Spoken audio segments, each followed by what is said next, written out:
Hello, I'm Tim Smith with the Adams County Historical Society, and this is another episode of Monuments Monday.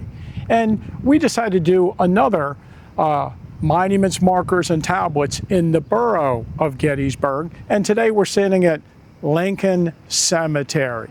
Now, there was an earlier cemetery in Gettysburg to bury the black citizens of the borough, and that was on the eastern edge of town. But in 1867, the Society of the Sons of Goodwill purchased a plot here on the southwestern part of the town and established a cemetery for the black community, and specifically for the black veterans that served in the United States Colored Infantry regiments.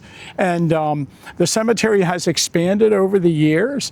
Today, about 450 members of our black community are buried here. And there's some pretty famous individuals that are buried here, like Abraham Bryan, who owned a farm on Cemetery Ridge at the time of the battle, or Basil Biggs, that helped reinter bodies from the battlefield to the National Cemetery after the fighting. And then, of course, Owen Robinson, who it's claimed lived to be 110 years old. But there's a marker here that has been placed for the establishment of the cemetery in 1998. The Lincoln Cemetery Association project was founded, and over the year they made massive improvements to the cemetery, cleaning the stones. They put this really nice fence around the cemetery, and also there's a monument honoring the men who served in the Union Army during the Civil War here. So let's take a look at that. So there were about 110 men from Adams County that served in the United States Colored Infantry regiments. And again, it depends on how you count. About 60 of those men either enlisted from Gettysburg or nearby in Adams County, or said on their service record that they were born in Gettysburg. And 30 of those 110 or so are buried here in Lincoln Cemetery in Gettysburg. This monument was placed by the Lincoln Cemetery Association project shortly after its organization. Now, just a few stories about some of the guys buried here.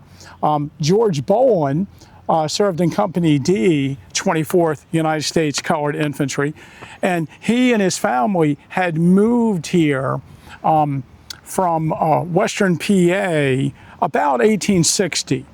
And prior to his enlistment in the USCT, he actually was a civilian wagon driver for the Union Pontoon Corps. And on April 3rd, 1863, while driving pontoon wagons to the Rappahannock River for a crossing there, he was wounded in battle. There were a number of men from Adams County that served in the 8th United States Colored Infantry, Company A, and several Adams County soldiers were killed in that unit at the Battle of Olustee, Florida in February 1864. And on the plaque here, Isaac Buckmaster and his brother, who also served in that unit, Jonathan, were both wounded at the Battle of Olustee. Isaac Carter, who appears here as serving in the 127th United States Colored Infantry, he actually came to Adams County prior to the battle, but during the Civil War from Jefferson County, Virginia, what is now West Virginia. He died in 1918. But during the 50th anniversary of the battle, he was interviewed by Clifton Johnson as the colored farmhand in that epic book that Clifton Johnson wrote, Battleground Adventures, that contains Gettysburg civilian accounts. There were several Craigs that served in the United States Colored Infantry.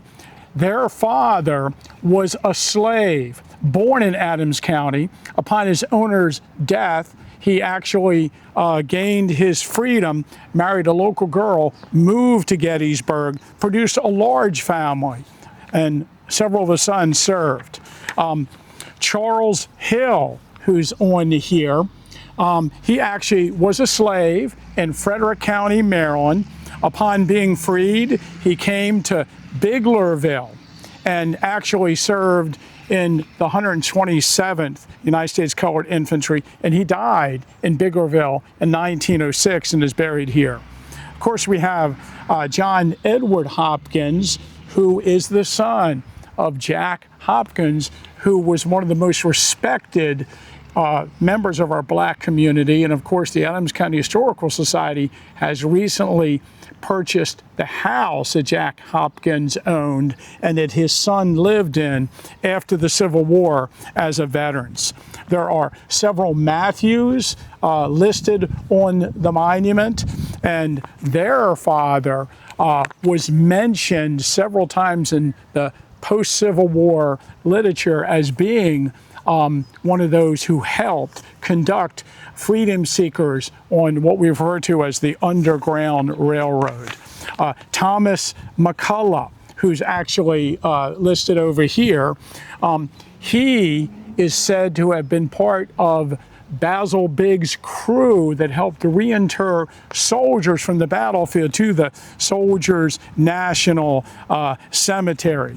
And Nelson Roy, who actually is Nelson Royer, was a slave near Richmond and escaped from the farm down there, ended up becoming the assistant of a local guy, Theodore Tate, in the 3rd Pennsylvania Cavalry, and at the Battle of Gettysburg, he was actually assisting Dr. Tate with the wounded at the Rudisill Farm near East Cavalry Field. Ended up staying in Gettysburg, joined the United States Colored Infantry, came back to Gettysburg, married a local girl, and lived here for the rest of his life.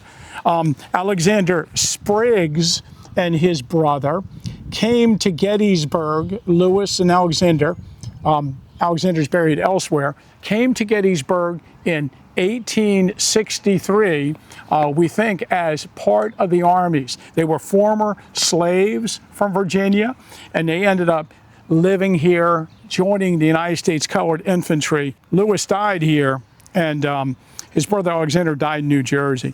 John Watts, Company A, 8th United States Colored Infantry, again, was wounded at the Battle of Olustee, Florida, actually served, returned to the unit, ended up getting sick and died of disease shortly after his return in 1866. And there's one more story I want to tell. And of course, we mentioned Abraham Bryan, who owned a farm along Cemetery Ridge, and owned part of the stone wall that helped repulse Pickett's charge. He also owned a couple properties in Gettysburg, and he's from Maryland. We don't know if he was a former slave or not, but there is really good evidence that he was also involved in the Underground Railroad prior to the Civil War. He's specifically mentioned as being a conductor in the Albert Cook Myers papers at the Chester County Historical Society. And Abraham Bryan, besides that, he was married 3 times. He had a bunch of children and stepchildren. 3 of his children or daughters or stepdaughters married men that were former slaves that came to Gettysburg at the time of the Civil War, and then all 3 of them served in the United States Colored Infantry during the war. So there are lots of great stories at the cemetery. If you'd like to visit the cemetery, they usually have it open on the weekends, or we'll put a link in the description with a website that you can visit and learn more about. So thanks for watching our video, and if you like the content that we continue to put on our YouTube channel, please like and subscribe and ring the little bell for notifications.